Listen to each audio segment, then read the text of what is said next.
Okay, we're here today on November the 12th, 2007 with Dr. George Menkoff. He was in the Ordnance section of the 550th Bomb Squadron, 385th Bomb Group, 8th Air Force. He was stationed at Great Ashfield, Suffolk, England, Station 155. He was in the ground crew for heavy bombers, and those being B-17s. What I always like to do is just start out and ask you, where were you when you heard about Pearl Harbor? Well, that was a long time ago. At 1941, I was working I'm in Ordnance. I was in Ordnance, and where I got the training in Ordnance in high school, I took machine shop.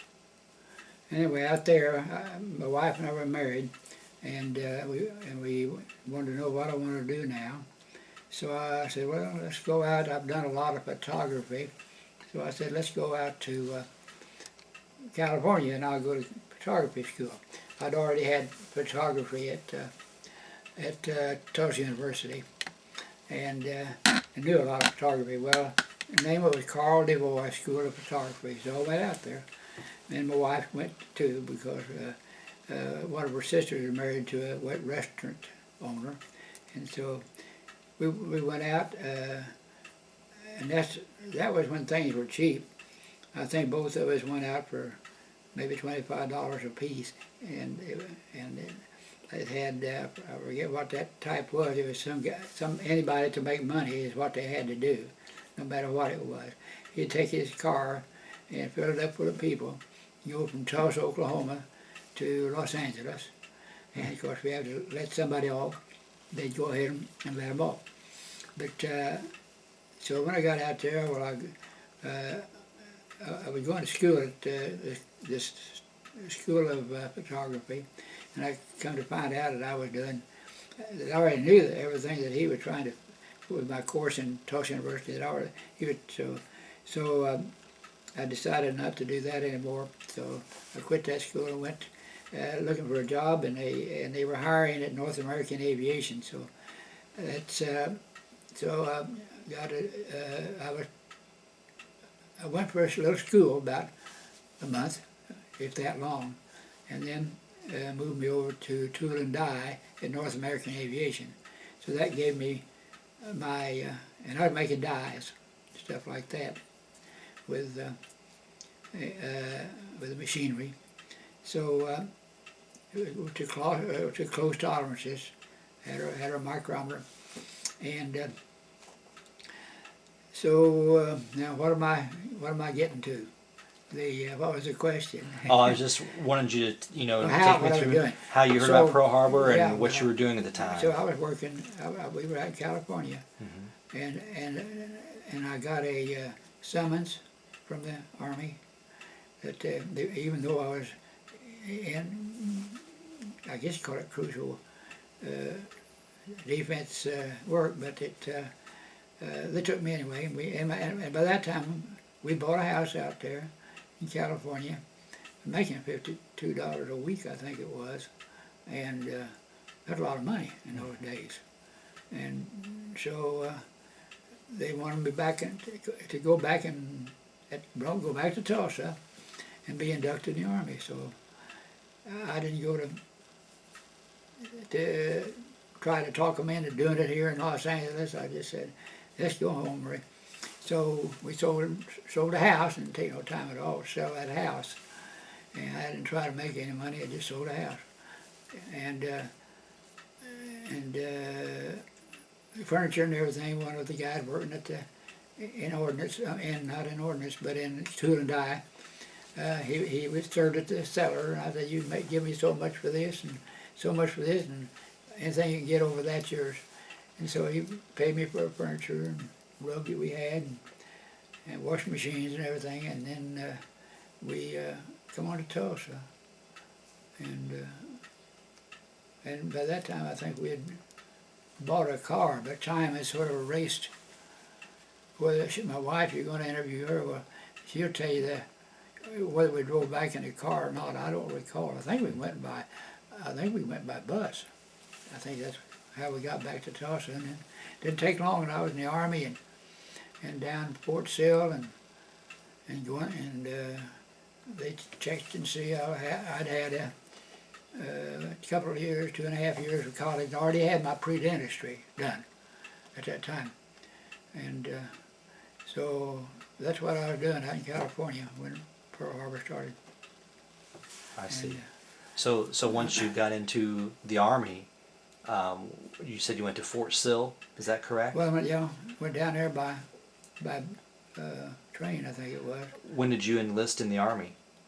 And Was it early? 1941, but the date I couldn't tell you. So it was I'm not- right after. But you know, my wife got such a good memory. Yeah. She knows the number, license number of that first car I ever owned, Oh my gosh. and still knows it. And but she'll tell you the exact date and everything. The day I went in, she ought to know, I guess. And so then went on down to Fort Sill, and of course they go through processing down there, and that's when they decide if where you ought to go, Army, Navy, Air Force, or you want to be in the Army. But I'm glad they decided Air Force, because you know that was awful bad.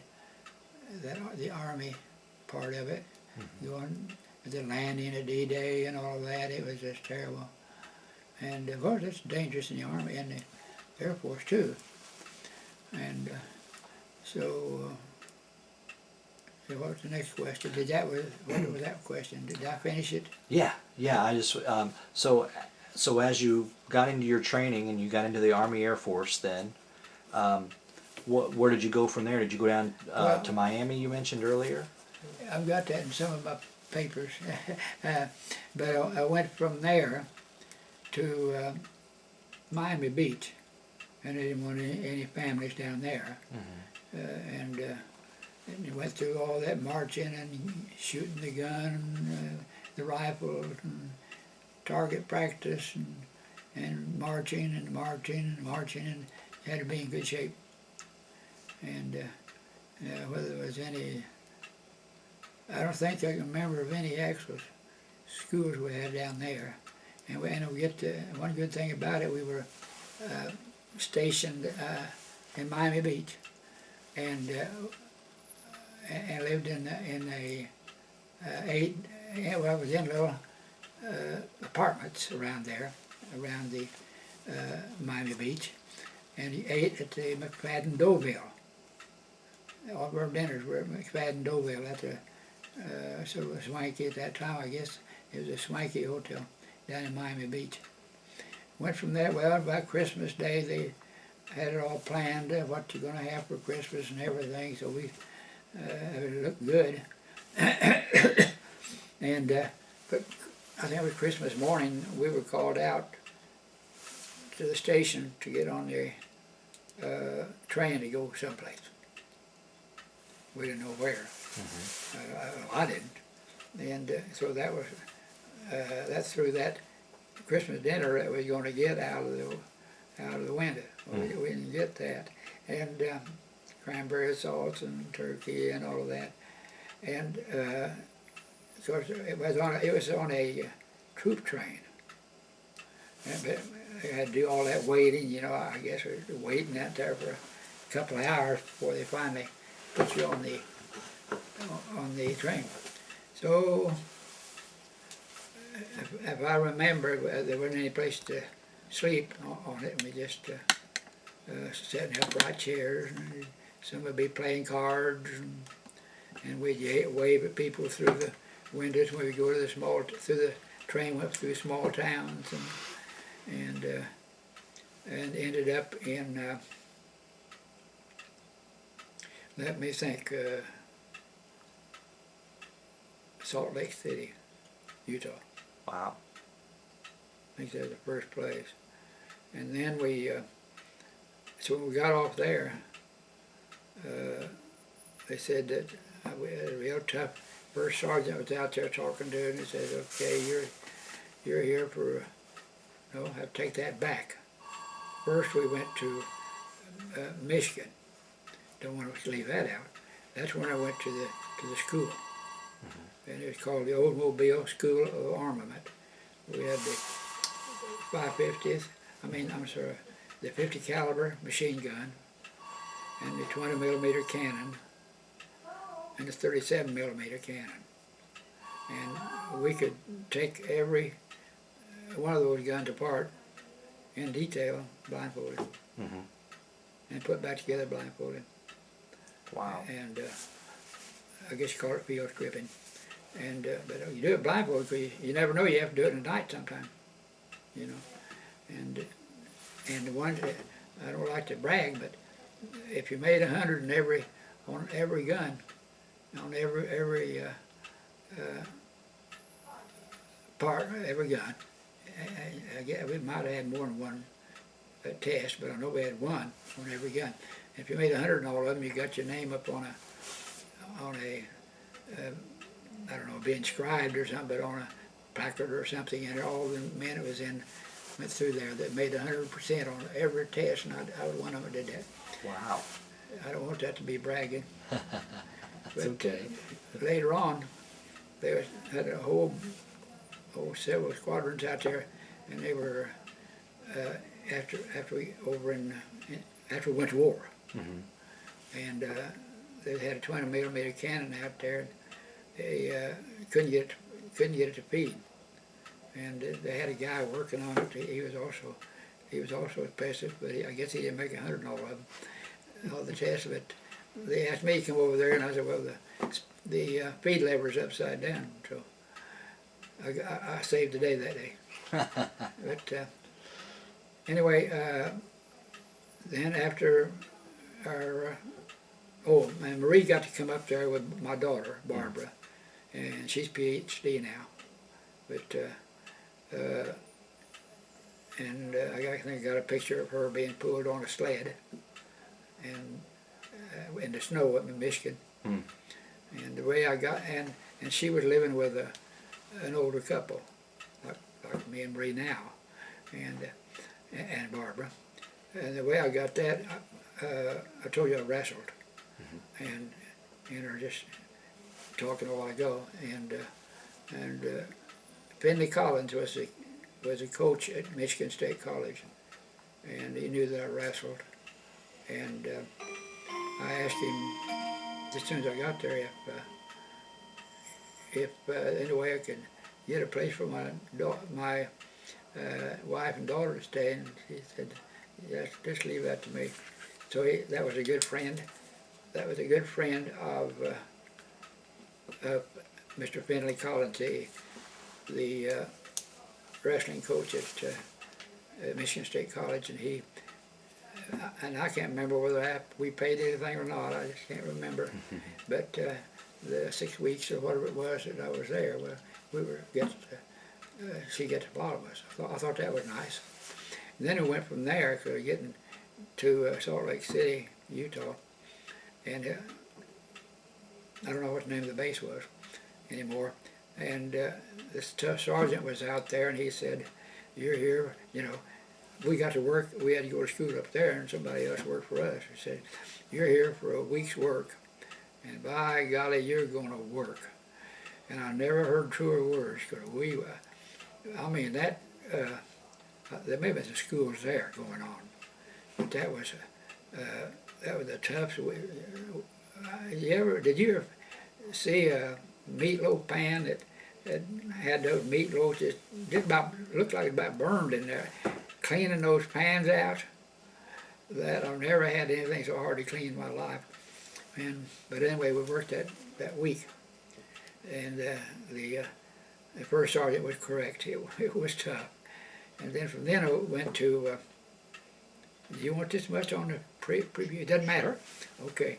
I went from there to Fort George Wright, Washington, at the Spokane. Well, she got to go there too.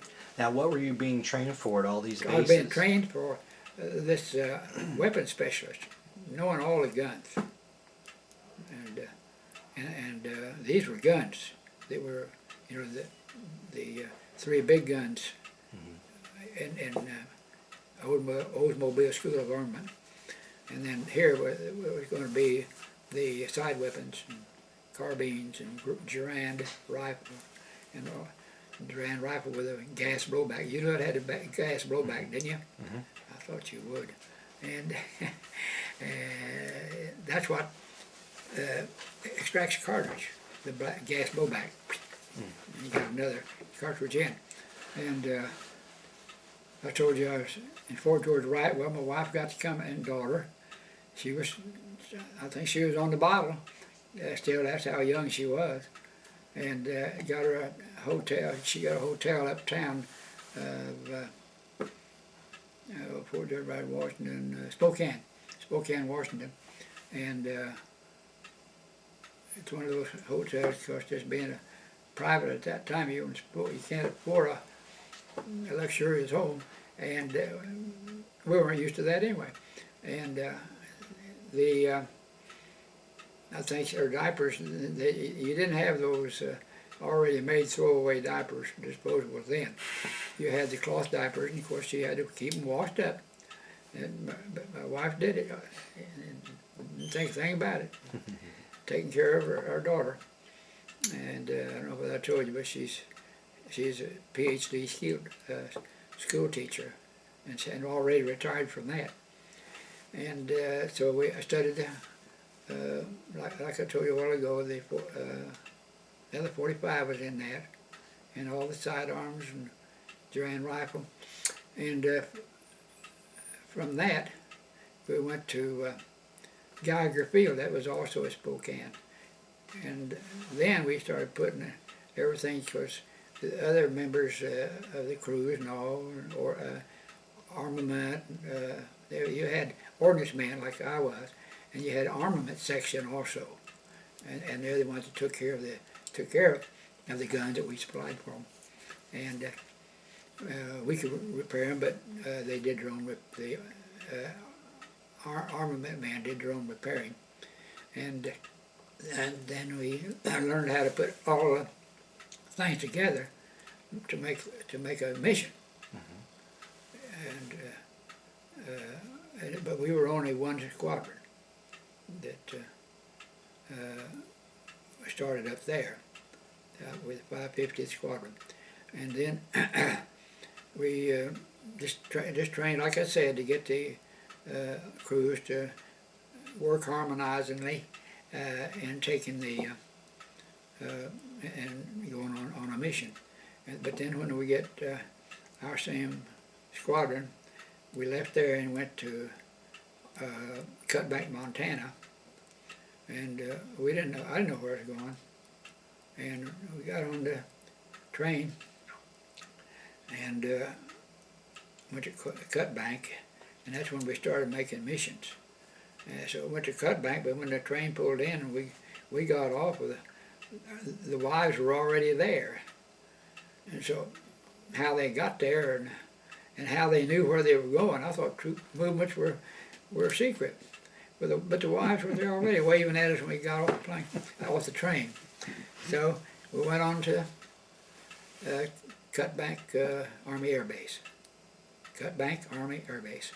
And that's when I said we started learning how to actually get up there and load practice bombs on, and they'd take them out, and the bombardier would practice on those practice bombs hitting the target.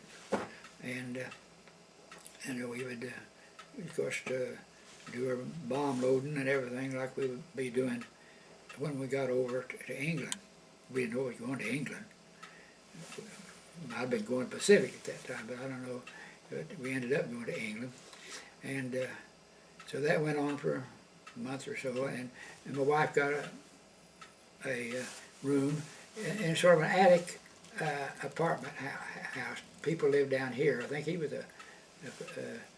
either a doctor or a student doctor or whatever. I think he was a doctor. And so we got to live up there, that stairway went up, and well, I guess she did. I don't know whether, I can't remember me living there, but I got to go down there to see him. And while we was 4 or 5 weeks of training, and I don't think any more than that. And then we were ready to go to Camp Jersey, Camp Jersey Army Air, whatever it was. It was another Army base, and Hemp, I can't remember. Well, She'll probably remember it. They took you all over the place, didn't Yeah, they? and that was our port of embarkation. That's when we're going out. Did you take a ship over the ocean, or Yeah, did you fly it was over? Queen Elizabeth. Queen Elizabeth. Going across there, and of course we zigzagged all the time because they were sinking our merchant ships left and right with their submarines. When did you actually? What year was it? Was it 1942 then that Yeah. you went to go overseas? Yeah. Was it fall? What, you know? Do you Oh, remember? it's summer. It was summer '42. Yeah. Wow. We got, but I lived so far I didn't get. We got 3 or 4 days off before we took off from there. Now Marie didn't come there. She went back to Oklahoma and stayed with my folks. And I don't know, a couple of weeks is about all we were there at the port of embarkation. And then we got on our, like I said, on Queen Elizabeth and made the journey across. I thought I could see a lot of games going on, and I saw that poker game going on, so well, I'm going to get in that. And there was a big circle, bigger this table or bigger, of people. And I think we went bust. The guy went in with me and covered blackjack. Did I say poker? It was blackjack. And we went busted. I think the first 3 times, and that was it. I don't know. It could have turned out the other way. We could have really started hitting right off the bat, but couldn't get 21. And then we landed in Wales, I think it was, someplace over there, and made our trip to Elmswell, Suffolk, England. And that's where the 385th Bomb Group was. It was called, each one of them had a name. It was called Great Ashfield. And when we first got there, it wasn't completed yet. Barracks that we lived in were not completed. So we were in tents, and it's sort of dampish in there, and you take I don't even know whether, I guess we took off our clothes, and I can't remember having pajamas or anything, but when we get up the next morning to put them on, they'd be damp, you know. The humidity, England covered with water around it, you know, and it just sort of be damp and cold, and of course, then when they finally got the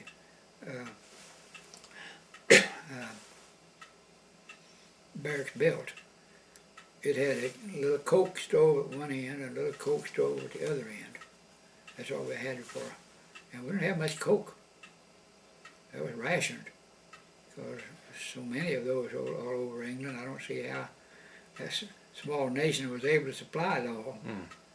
And it didn't actually get you that warm either, and it was real cold nights. And so they had a big sort of canvas cover, 3 sections of mattress, about that 4 inches thick, would make it long enough for a bed. You slide it in this cover, and but sometimes it was cold. We'd take the bags out, the mattress bag pads, or more like pads, out, and we would slip into the mattress mattress cover, and and I'd even put my coat on top of me, and I think some of the others did too. How cold did it get? Oh, I don't know what temperature was in there, but it was uncomfortable. Well, the coke would finally burn out, and the little coke stove had a chimney going out, a little round metal chimney going out through the top. So we started out exercising in the mornings and getting ourselves in conditioning, in good condition. And Well, we were doing that with the crews. Of course, they all came in too. Same time the ground crew came in, or shortly after. And then they started making their bomb runs and everything. And we'd load them up with practice bombs and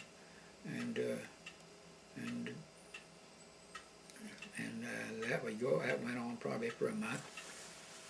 They didn't give us two extra. Well, they'd already been doing it before. Didn't have to have a whole lot of time. And bombardiers had to learn how to use the sighting equipment, and I forget what those are called.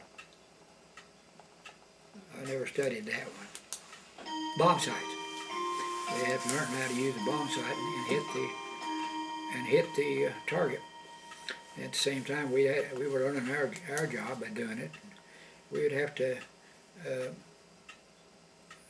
Then when we started doing all that time, we'd be loading up our bomb revetment with bombs, like 500 pounds, 1,000 pounds, sometimes 2,000 pounds, and we'd have to set them up neatly in their revetment, stack them up maybe too high, sometimes smaller bombs, maybe 3, with dunnage in between 4x4s, in between them, just set them on there. And then actually, we got very good at loading our bombs on there because we just put another couple down to our trailer and just sort of roll them down on that dunnage and on the trailer, push them way up. And so we found an easy way to do those. And or sometime on the lower one, it had to go up slightly. We just roll them up the dunnage, not carry them. We had a couple of carrying bars, but that's work. It'd work anyway. So what were the smallest bombs? I know you said up to 2,000 pounds. What were the smallest ones? You got 2,000, 1,000, and 500, 300, and 100. And did the B-17 carry all those? Oh, not the same time. Not Yeah, the same oh time. yeah, carry them all. Maybe 10 each would have maybe 10 or 12 500-pound bombs. What was the purpose of having a 100-pound bomb? What sort of target would a 100-pound bomb be for versus a that they decided in London, I guess. Well, they had a lot of different kind of bombs in that. They had fire bombs, and they had that was incendiary bombs, and fragmentation bombs that they would be set to detonate above ground, so we could get any people that's on the ground, around that area. It may be 100 feet, and they can do that with a barometer. I'm sure that's what they used, but I'm not sure. But and then they had armor-piercing bombs that would go through metal, steel, and see what other kind was fragmentation. I'll tell you that. Yeah, I said that already. Little bombs would go up there too. Had little cluster bombs. That's what I'm trying to think. And there'd be a lot of them wired together like this, and something would detonate and as they were going down, and then there should be little small ones.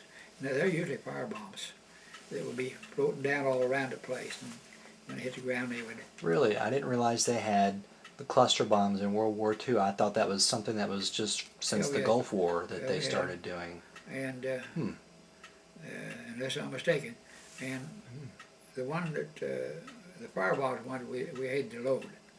I mean, it was time consuming, and here it is at night time, and you're loading the bombs by pumping the flammable stuff, I forget what it was now, into the bombs, and then you load the bombs on the. Was that napalm?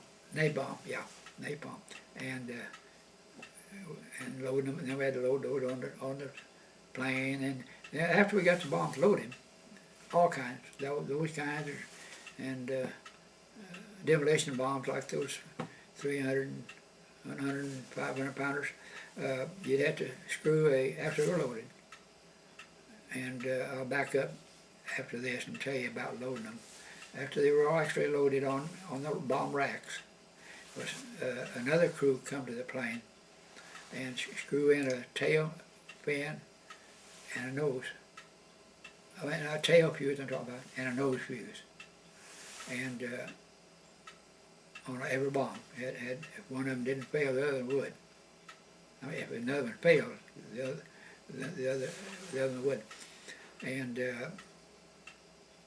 when you're loaded the bombs, we'd have a couple of guys at the bottom that rolled. I told them, you roll them on the thing on, so they rolled them back to the back. We'd be, me and another guy would say, would be the ones that were going to put them on. We'd be up, feet across like this, wide apart to get balance, and in front of us, the armament men were up there too at the same time, and they were cranking up those bombs. So they cranked them up, and they were lengthwise with the plane. And as soon as they got up and made a shackle on the bombs right then. And so when he got up there, we would, far enough, we'd hook this one on the bomb rack, and then that's where we do a little lifting, and this one on the other side. And we'd load it from top to bottom. And then the next one they'd roll back, and well, they'd roll them back, and that's when they'd fin them, put a tail fin on before we got them. So so every time we got one, they'd have the tail fin, not the fuse put in later, had the tail fin on, and we'd go up and we'd hook that one up there, and we could do that pretty good. Were the bombs, were they pretty safe without the fuses in them to handle? Oh yeah, they didn't load anything fused until you got it completely up in there, and then they fused them. They wouldn't fuse them before that. What were the bombs, what was the explosive in the bombs? Was it gunpowder, or was it? What'd you say? What was the explosive I can't that was? remember. It wasn't liquid though. Just gunpowder stuff, I think. I used to know. I know the primers have tetrol in them. I remember that. Primers on any, on the 50 caliber machine gun weapon, on the bullets, call them bullets now, rounds. They call them rounds. And the little tetrol that the firing pit hits was had tetrol in them, the primers. That's coming back to a minute. Okay. The primers. And so I said I was going to tell you that was about the loading, just until you get them all done. And now the armorers would do the cranking up, and the armorers also is the one that set the levers and everything that you'd pull to let the bomb down. Now sometimes you had to come back. Now I told you I had a shackle. The shackle is between the bomb and bomb rack and the bomb, and hook into the thing. All right. Now, if you normally wanted to bomb the targets, and onto that shackle was a loop, and it hooked it in there. Part of the shackle hooked that wire, and then from that came down and then went through the lugs. They get two lugs on top to the fuses. They're already on there, and the guys, when they get the fuses on, the wire sticking down like that. Those fuses were made in the munition plant, and they have a little fan on the end of it, like a vein. It's called the army vein. And when you drop that bomb down, it pulls that wire. The wire is holding that from just ordinary air coming through the bomb bay. If that wire wasn't holding it like that, so it had a cotter pin to start with from the munition plant in that hole. So when you fuse it, you take that cotter pin out, throw it down, and then if you wanted to, if you just put your finger on it, that thing starts spinning. But you don't do it right then. But then you put that army vein through that hole, and then put a little clip on it that would hold that in there. Front one and the back one, nose and tail. So they had that little vein on them, but it's made not to. So they have made mistakes, and I think I've got a paper on it here. So let me get this straight. So the bombs would have this army vane on it that would spin. Detailed ordnance and early ordnance training and whatever. So when the bombs would drop, the spinning vane would kind of help arm the bomb. Is that correct? When it dropped, it dropped from the shackle. The shackle stays with the, have a little lever up there in the cockpit, and it drops them armed. To be armed, it will be armed when. So when it falls out, the shackle's holding that in that little loop of the wire going down there. It pulls that out. It drops away from it, what it does, and then immediately those vanes, they call them, little pins, start turning from the air as it goes down, and they'll finally, after it goes down a ways, they'll fall off. And then those two fuses, bomb fuses, are live. As soon as they hit something, if they hit another plane, if they hit another plane, they'd both blow up. So the vanes spinning, when they finally get, whenever the vanes come off the bomb, then the bomb is armed. And it's already halfway down to the ground by then. Yeah. It's not armed while you're flying along. Okay. It's put out the carter pan, all right. They put in an ordnance plant that made them. But immediately you stuck this army vane, it's just a wire, through each side, nose and tail. And then when that bomb fell, their dangling wires would be there. Okay. So as soon as they exited the plane, then they were armed. Yeah, after they go down a ways, then those little vanes keep turning until it falls off. And then they're armed. I see. And I didn't know that. That's interesting. You mean Jerry didn't tell you? No, I don't think he did, actually. He may not have known that. And so, see what I'm going to say? Okay, but sometimes you have to drop them. You didn't get to, and you're chased by some German fighters or something, and you want to get your plane as light as you can. You might have to jettison unarmed, and you got another lever up there that the little thing that holds the wire opens up, and then you go ahead and drop the bombs. Well, that wire is still with the bomb. See, because you don't want them to blow up when it hits. It might be over some friends' houses, some people's houses, and don't want to kill anybody. You're not over the bomb, right? You're not over the target right now, so you can drop them either way. And I think when they go back and keep them, I believe the bombardier would go. He's the one that they have. Sometimes they had an armor like I was on the as a gunner, and somebody he'd do all that, putting the cotter pin out. But they'd keep the cotter pin, and if they had to go back, well, they could. If they wanted to, they could just leave the wires in there. But to be more safe, I guess you could just go and take that wire out and put the cotter pin back in. Just have to stand with your legs apart in the bomb bays. It's divided in half. So it'd be 1, 2, 3, 4 racks. And you can walk right down between them. So the inside rack would be, and they weren't very wide to walk, about 1.5 feet, I suppose, and outside would be against the hull. But so that was one of our.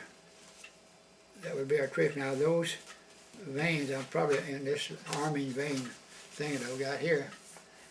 2 flights when the arming vane unscrewed while in flight, and one of them that I can remember was I don't know whether this is it or not. Ponca City, Oklahoma, Truman Smith. Yeah, Truman Smith, one of the guys. Pilot from Tulsa, Oklahoma. He wrote a book, The Wrong Stuff, and so 12 500-pound general demolition bombs, what they were called, and but one of them screwed up. But that was negligence of whoever pulled the wire through and didn't get the wire pulled through it. Pulled the cotter pail in, but didn't put the wire through it. Well, air coming through the bomb bay, well, they don't always fit real tight. Would be enough to just slowly do that, and the thing fell off. And So if the vane came off while it was still in the bomb racks, yeah, then it was armed. then you want to, it's armed right there. So could any vibration set off the bomb? Well, not any vibration, but take more than that. But still, it's scary. It's very scary. And I think Truman said for him to go back and screw it back on. Well, in ordinance, I wouldn't want to do that. But he said, screw, you know what? And he wasn't going to go through. That was a bombardier. He wasn't going to go back there and screw that back on. So I believe they jettisoned those. That was dangerous to do that. You could hit something. Once in a while you do hit something. All right, and another time when an army vane screwed off was when they were bombing them, and I don't know what caused it. Maybe the plane jostled a little bit, but one of them, the last one, they were over the target then. The last one sort of went kinked sidewise, and of course they'd already dropped and the wires were pulled out then, and so it became armed right there in the plane. Oh gosh. And two guys were delegated to get over there, and thousands of feet below them, and maybe someone had a cord and something holding them just in case.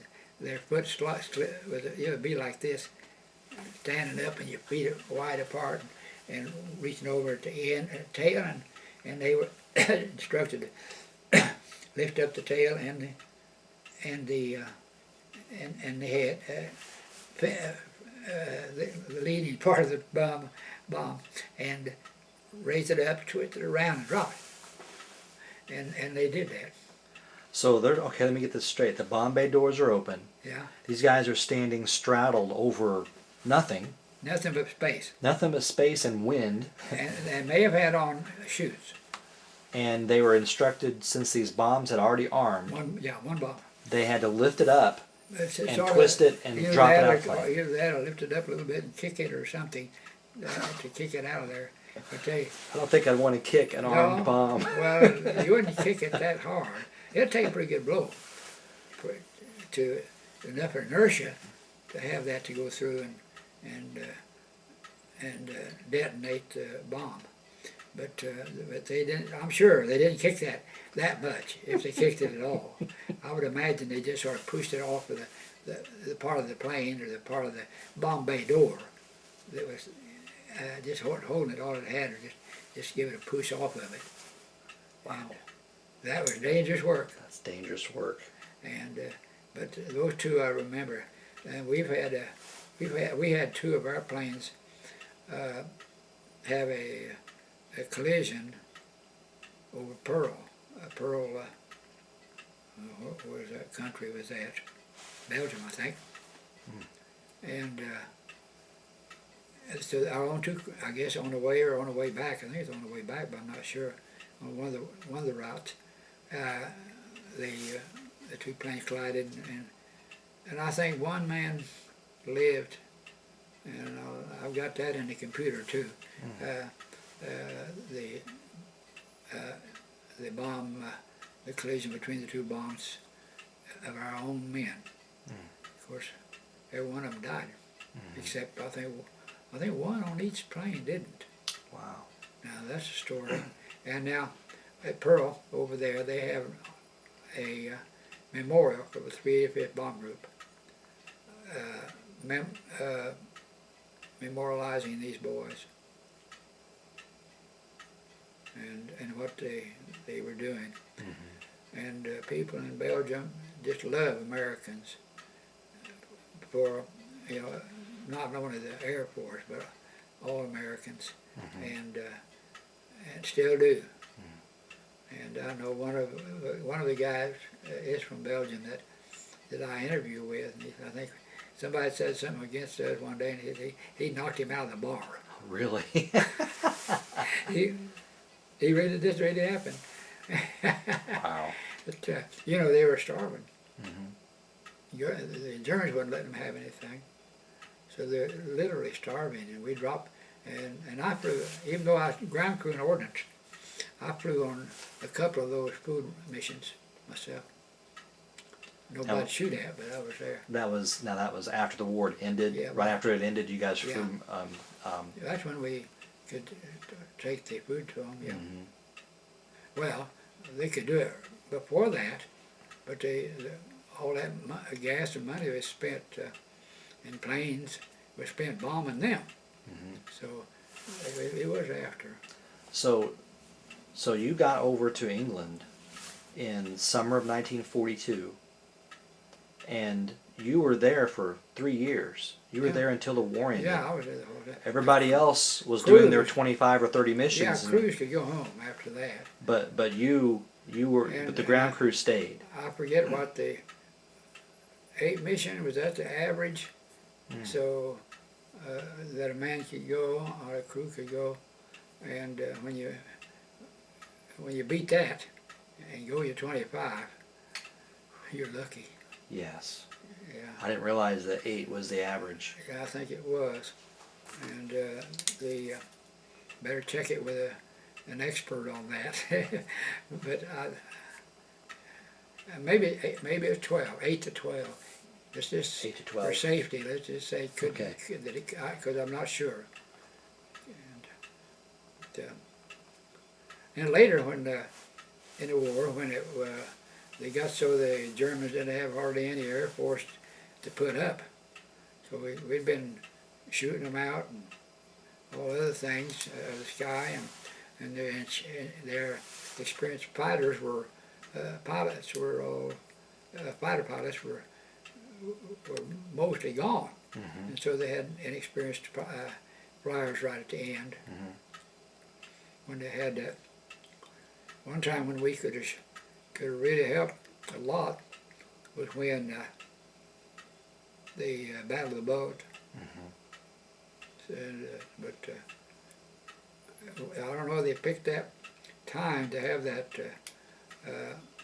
big surge, the Germans did. And if it had happened, I don't know what would have happened if it would have been successful, but I think they ran out of gas, their tanks and things. They were very close to succeeding, though. Yeah, it was very close to succeeding. And I don't know how they got that buildup, in one spot without our people seeing it, from the sky. I was sure that they had planes that would fly out and take pictures and come back and they'd look at them. And sometimes, I think even we had rubber tanks that we'd food them. So there's a big group of people there, and all those tanks. I'm trying to think what else. You got more questions? Not until you're finished. I see. You don't have. Go ahead and keep. You don't have. Well, have her. We've got about 12 minutes left on the tape, so let's talk so about- go ahead and keep. If you have anything else you want to talk about, feel free. Okay. And pilots sometimes. Well, this is a funny thing. I was in charge of this detail of taking the pilots' guns from them, and maybe pilots, maybe that I don't know how they got the guns, but I think by the crews carrying them, and these that just came from overseas, and I think we took them from them and go get them back, I'm sure.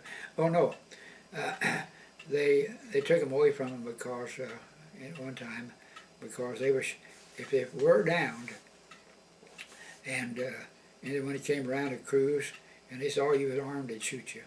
And I think that's the truth.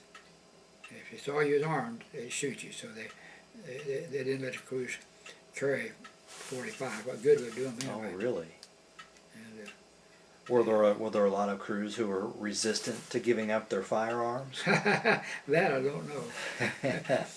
Yeah, but they'd rather do that. But if they were down, well, they could always throw it away. Well, that's true. Yeah, if they wanted to. But anyway, we were taking them apart and storing them, those guns, and Maciello was the guy's name.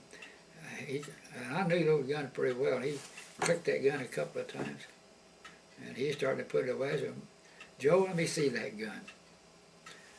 Looking at it, and thought that sounded funny, so I shoot him down to the ground. And it still sounded away. Bang! They'd sent one in with a bullet in it. Oh my gosh. with the cartridge, and wow, they just went and made a chip in the concrete, but and I don't know where the bullet went, because the Army, you don't think about where bullets go. Mm-hmm. That was sort of a funny thing, but funny that I could hear that when it dry fired. That's called dry firing. Dry firing is when you pull the trigger and nothing in the chamber though. Mm-hmm. And it just had a sound that just didn't sound right. And it sure wasn't right. They weren't supposed to give those guns up with ammunition in them, live bullets. So, we had her, like I said, in her little barracks, and we just had a small barracks just for 30 or 35 men in Ordnance. And about 2 o'clock, our chief, Ordnance, the chief of the squadron would come down, wake up the Ordnance chief, and he would go around and wake up the crews. That was going to about maybe 2 in the morning, and we'd go sleepy-eyed out to the place where our Ordnance tent was. It was in a tent, and it had its coal stove in the middle of it, coffee and all. That's where I learned to drink coffee, and we'd wait around there sometime 2 hours to 4 o'clock, and finally bomb. See that you're on alert then. That's when they take you out, when you're first on alert, and then a little bit later the bomb load would come back, maybe 500 pounds, 500 pounds bombs, and certain pews went with it, and that would come down from London, where they were preparing for this raid on us, Schweinfurt or wherever, over in Germany. Of course, started out bombing places in Paris. I mean, in France, not in Paris especially. Along the road there, the submarines were might have been around in there, or maybe in I don't know what you call that, submarine den, or whatever you call it, I don't know. Pins? Base, maybe a Yeah, submarine base. And then started hitting air bases, bombing those. And then later it would be bombing into Germany, Berlin, Schweinfurt. Schweinfurt's where they got those ball bearings. And that was a tough mission. We had 548, 549th, 550th, that's my squadron, and 551st.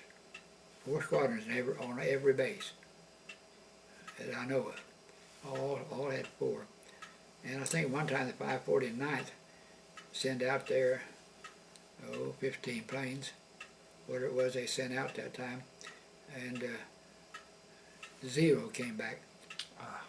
So right at the first of the war, it was terrible. They shot, I guess sometimes they just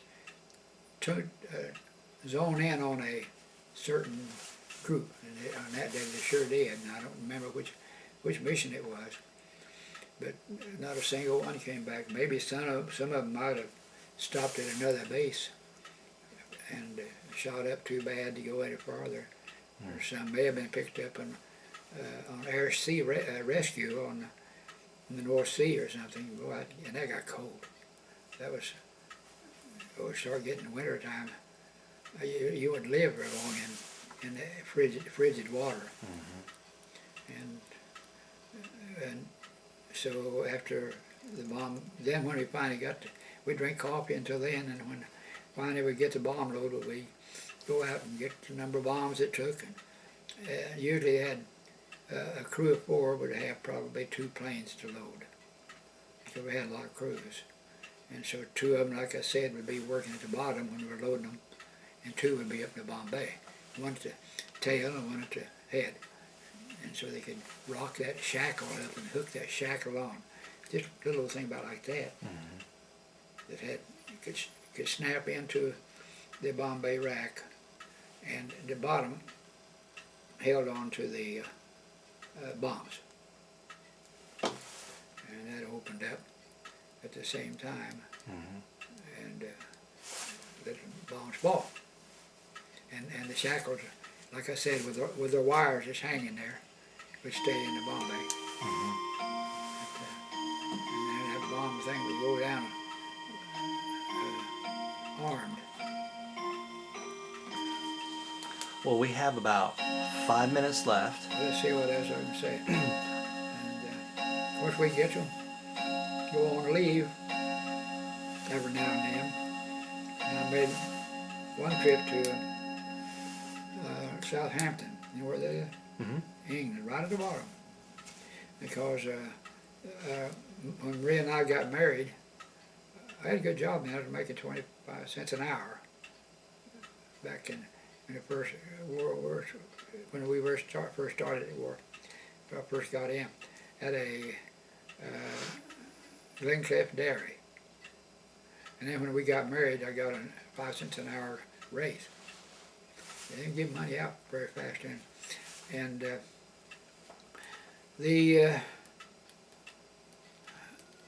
I don't even know now, at this age, what I was headed for.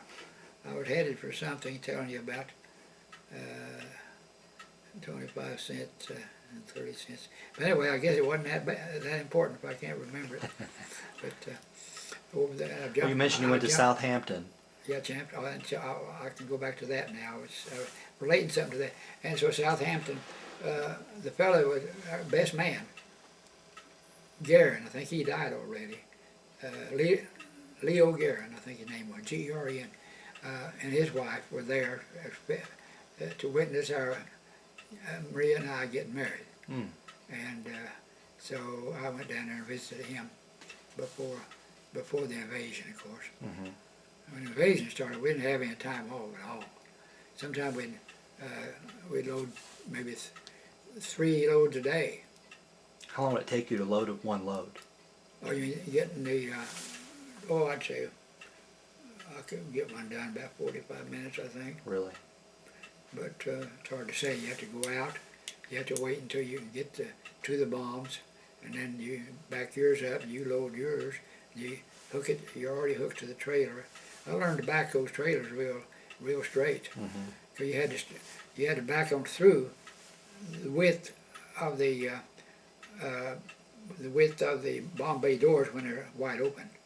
So you have about 6 inches or 7 inches clearance on each side. So you had to back really straight to get that in there. But I learned to do that. But I'm trying to think of anything else around the barracks, of course. Oh yeah, we'd go to London once in a while. And one time I went down there, and another time I went up to Princess Gardens. What country is that? Up north of them there. Ireland? Got the castle up on the mountain. Was it Ireland? Huh? Was it Scotland or No, I don't think. Ireland? Scotland? Was it Yeah, Ireland? It might have been Scotland. Okay. And I forgot that. Ooh, I don't want to get that scab to bleeding. Might have been Scotland. Something Berg, let me see. Edinburgh? Yeah, Edinburgh. That's Scotland. Yeah, Edinburgh. And I remember going up there one time, and that was about it on going on any leaves. Oh, I did go wrestle. I got one time temporary. I had a wrestling team out there after it was all over, and we won the 8th Air Division wrestling championship in a tournament, and I was the coach, And we had got 3 champions, so we won the championship. Had a lot of seconds also. And I'd go down to start out with, went down to the Red Cross Club on the base. Every base had a Red Cross Club. And just started wrestling, getting to one guy, and pretty soon I had a whole wrestling team coming out and wrestling. Because we threw bomb in Germany. And we had a few wrestling meets with other bases around there, and then came the tournament, and we won that. So I gave them something that I remember reading in one of the Stars and Stripes about 385th Bomb Group winning the 385th, the 8th Air, not 8th Air Force, it wasn't that, 3rd Air Division Championship in wrestling. Come back here, and then I coached wrestling, and when I went through, when I got back, I went through finished dental school, Kansas City Western Dental College, Kansas City-Western. And now the same one is the University of Missouri at Kansas City School of Dentistry. So when we made that change, well, they sent me another diploma. Oh, really? And then I went into the Navy as a dentist on my senior year, and so my ship was stationed. I was at Norfolk Naval Base first. Then I went aboard ship at Norfolk, and went through the Panama Canal, and it ended up in what part of California was that naval base? San Diego. Okay. And ended up there, and from there we went on to Japan, because that's where war was in for me, and the Korean War. But so you went on and fought and went and did the Japan? I was aboard ship as a dentist, not fighting. Oh, okay. I was a dentist then, because I went through dental college after World War I, and then went on and went to Japanese waters